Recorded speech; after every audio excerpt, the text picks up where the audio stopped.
Shooting లో జరగొద్దని దాడులు చేసిన వ్యక్తులు. అయినా ఆయన ఏమంత గొప్ప వ్యక్తి అని అర్జున్ గారి గురించి మాట్లాడుతూ, ఆయన ఇలా జైలుకి పట్టుకెళ్లే లోపలే లంచ్ మోషన్ లేసేసి బెయిల్స్ తీసుకొచ్చేసి, బెయిల్ ఎప్పుడో అర్ధరాత్రి వస్తే అర్ధరాత్రి నన్ను గేట్లు ఓపెన్ చేయమంటారు. అది నా ఇంటి గేట్లు, అవి నా ఇంటి దర్వాజా అయితే ఓపెన్ చేస్తా, లోపలికి బయటికి పంపుతా. జైలు గేట్లు ఓపెన్ చేస్తే నన్ను బయటికి నూకుతారు. సీఎం గా నాకు పవర్స్ ఉండాలి కదా, తెలియకుండా ఎలా మాట్లాడతారు మీరు అని చాలా అగ్రెసివ్ గా మాట్లాడారు ఆయన. పైగా అర్జున్ గారి ఇంటికి ఎవరైతే సెలబ్రిటీస్ వచ్చారో వాళ్ళని కూడా దూషిస్తూ, అర్జున్ గారికి ఏమైనా కాలు పోయిందా, కన్ను పోయిందా, లేదా కిడ్నీలో ఏమైనా ప్రాబ్లమా, అంతమంది వచ్చిపోతున్నారేంటి? ఆ వచ్చిన వ్యక్తుల్లో ఒక్క సెలబ్రిటీ అయినా, ఒక్క వ్యక్తి అయినా కిమ్స్ హాస్పిటల్కి వెళ్ళి ఆ బాబు ఎలా ఉన్నాడో కనుక్కున్నారా మీరు అని డైరెక్ట్ గా అడుగుతున్నారు ఆయన. కానీ ఆ పిల్లగాన్ని కనీసం అన్న పరామర్శించడానికి సినీ ప్రముఖులు ముందుకు రాలేదంటే అసలు ఈ డిస్కషన్ అంతా స్టార్ట్ చేసింది అక్బరుద్దీన్ ఓవైసీ గారు. సో అక్బరుద్దీన్ ఓవైసీ గారితో మాట్లాడుతూ, మలక్పేట్ కాన్స్టిట్యున్సీలో వస్తారండి ఆయన, ఎవరు భాస్కర్ గారు, ఎవరైతే బిడ్డ తండ్రి ఉన్నాడో, నెలకు 30,000 జీతంతో పనిచేసి ఒక ప్రైవేటు చిన్న దాంట్లో ఉద్యోగం చేసుకునే తండ్రి నెలకి 30,000 సంపాదిస్తాడండి, ప్రైవేట్ ఫామ్ లో చిన్న ఉద్యోగి.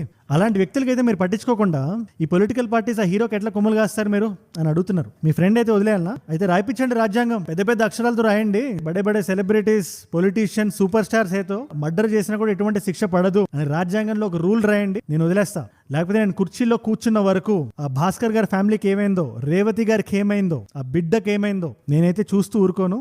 ప్రత్యేకమైన చట్టం ఉంటుంది, వాళ్ళ మీద కేసులు పెట్టొద్దని మీరు ఏమైనా చట్టం చేస్తే ఆ చట్టం అమలు చేస్తాం అధ్యక్ష.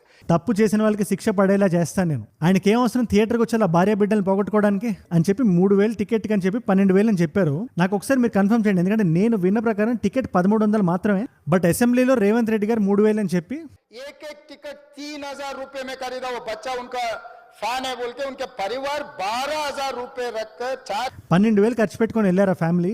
ఆ మినిమం బేసిక్స్ ఇవ్వకపోతే ఎలా అది అని ఒక సైడ్ మాట్లాడుతూ, ఇంకొక side he was very clear, cinema వాళ్ళకి మేము రిలాక్సేషన్స్ ఇస్తాం, మీరు డబ్బులు ఖర్చు పెట్టుకోండి అని చెప్పి, మీరు ప్రాఫిట్ చేసుకోండి, పెద్ద సినిమాలు తీయండి, కానీ మీ వల్ల ఏమైనా ప్రాణాలు పోతే మాత్రం, లా అండ్ ఆర్డర్ కి భంగం కలిగితే మాత్రం నా దగ్గరకు వచ్చి రిలాక్సేషన్ అడగండి, నేను ఎటువంటి ఉపశమనం ఇవ్వను, దీన్ని అండర్లైన్ చేసి పెట్టుకోండి అని నొక్కి వక్కా నుంచి చెప్తున్నారు ఆయన. ఇప్పటిదాకా రేవంత్ రెడ్డి గారి వర్జన్ మొత్తం మనం వింటే, ఏదైతే అర్జున్ గారి తరపున మాట్లాడుతున్నారో, మేము పోలీసులను పర్మిషన్ అడిగాం, ఆ రోజు పోలీసులు వచ్చారు, పోలీసులు రాగానే అర్జున్ గారిని చూడడానికి పోలీసులు గారు కూడా పైన ఉన్నారు, కింద ఇన్సిడెంట్ జరిగిన తర్వాత పోలీసులు పైనుంచి కిందకు వచ్చారు అని నిరంజన్ రెడ్డి గారు ఏదైతే చెప్పారో,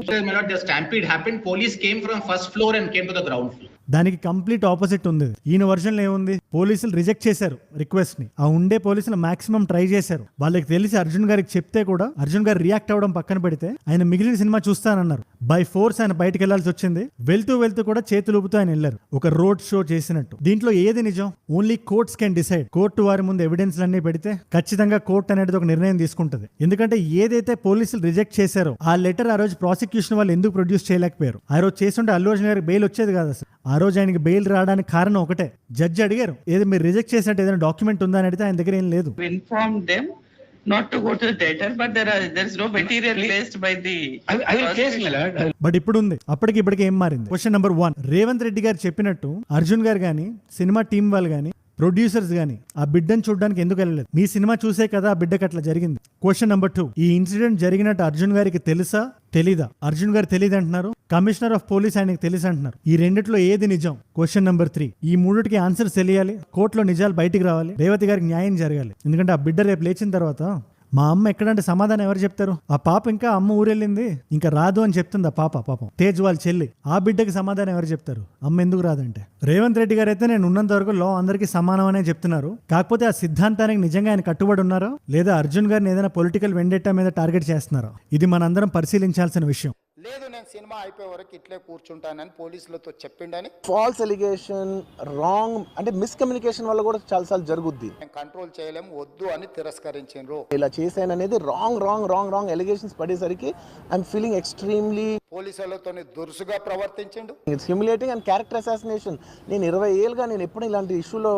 మళ్ళీ అతను రూఫ్ టాప్ ఓపెన్ చేసి మళ్ళీ చేతులు ఊపుకుంటూ రోడ్ షో చేసుకుంటూ అలా అన్నప్పుడు చాలా బాధ వేస్తుంది. ఎందుకంటే అండ్ మీరు ఇక్కడ వరకు నా వీడియోలో వచ్చారంటే నా వీడియోస్ మిమ్మల్ని ఆకట్టుకుంటున్నాయి అండ్ ఒక వాల్యూ పొందుతున్నారు. Thank you so